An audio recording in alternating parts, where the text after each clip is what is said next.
Things blew up in Washington after Donald Trump posted and then quickly deleted a late-night social media message that many people, including members of his own party, condemned as blatantly racist. The post included a doctored image of former President Barack Obama and former First Lady Michelle Obama, and the backlash was immediate. Even some typically loyal Republicans were quick to speak out. Initially, Trump's communications team tried to shrug it off. A spokesperson dismissed it as nothing more than a Lion King meme, accused critics of overreacting, and urged the media to focus on real issues. The message was clear: calm down, it's just internet humor.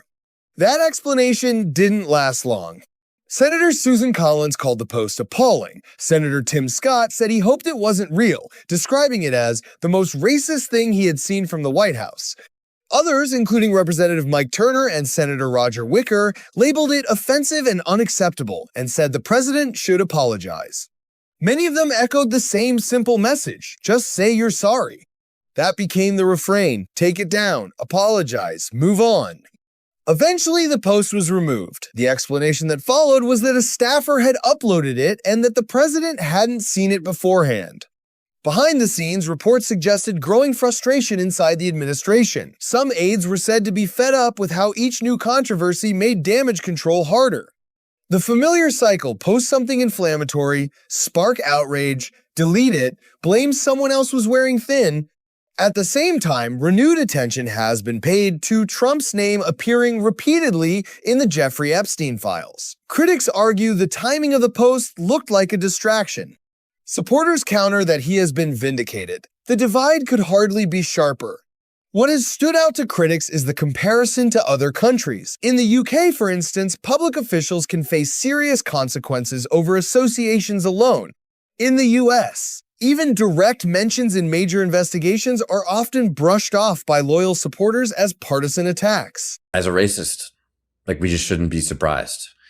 I mean, it's vile, it's inexcusable, it's horrific. I mean, it would get President Clinton impeached. I mean, all these things are true, but it's also this is just what Trump does. So no one should be surprised when he actually posts something that's racist, because he is a racist. And what's remarkable is actually the fact that he just successfully deleted it when his own, private Justice Department has been quite unsuccessful at deleting all the Epstein files that he's been trying to delete, because he's guilty as charged there as well. I mean, it's totally absurd. Imagine if it wasn't the president of the United States, but just one of his many ambassadors, just like the ambassador to France that Trump appointed, who turns out was in the Epstein files. Okay, would we think of impeaching Trump? Because that's what they're doing in the UK right now. I talked to someone this morning who said that the prime minister could very well lose his job just because he appointed someone who turned up in the Epstein files and turned up a lot fewer times than Donald Trump.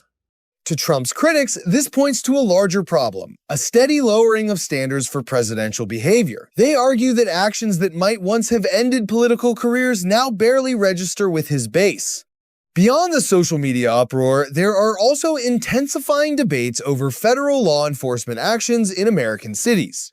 Morality. Like maybe the guy at the top should follow the same laws that all the rest of us are supposed to follow. And maybe the guy at the top should even have a little bit higher standards than everyone else if he or she is supposed to lead the nation. That's actually what they apparently think in Britain. I mean, we left there as a country several hundred years ago because we said we don't want to be ruled by a king who doesn't share our values and our standards and tries to put laws on us that don't apply to him. Well, now it seems that this is reversed, that we live in a place in America where a wannabe king gets to get away with, I mean, we don't even know what exactly. I was going to say rape and murder, but I mean, we don't know exactly. But you're right. There's no one who's in the Epstein files more than Trump, other than Epstein, I think.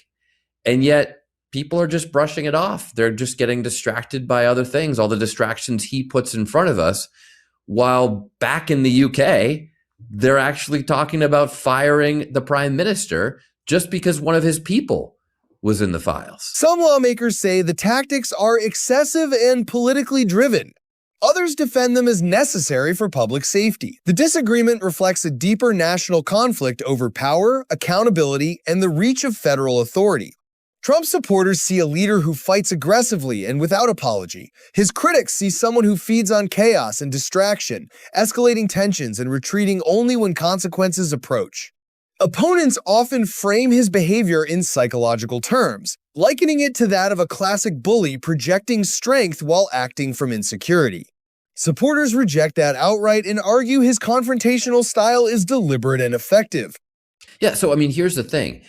If you're a Republican, there's lots of things you can debate about Donald Trump. Maybe you're a tariff guy, all right? Like, tariffs didn't work out so well in the past, but maybe you think they'll suddenly be brilliant for us now. You can have a debate about that. But just understand that anyone out there who's supporting Donald Trump is supporting a pedophile, a predator, and a racist. Full stop. Just period. Okay? So we can debate your other policies, but those things are not really debatable. And every Republican who just blindly continues supporting this guy, who's going to be thrilled to stand right next to him after he does or does not apologize over this latest blatantly immoral thing, that's what they support. That's what they support. And that's how low the standard has gotten in America today. What's clear is that the political temperature remains high, and each new controversy seems to deepen the divide rather than ease it. For Republicans, the question is whether party loyalty outweighs concerns about tone and conduct. For Democrats, the debate centers on strategy, whether to stick with established leadership or elevate a new generation prepared to challenge Trump more directly. At its core, this isn't just about a deleted post. It's about expectations, standards, what voters are willing to accept and what they're not. Seen that way, the controversy may say less about a single meme and more about where American politics stands right now.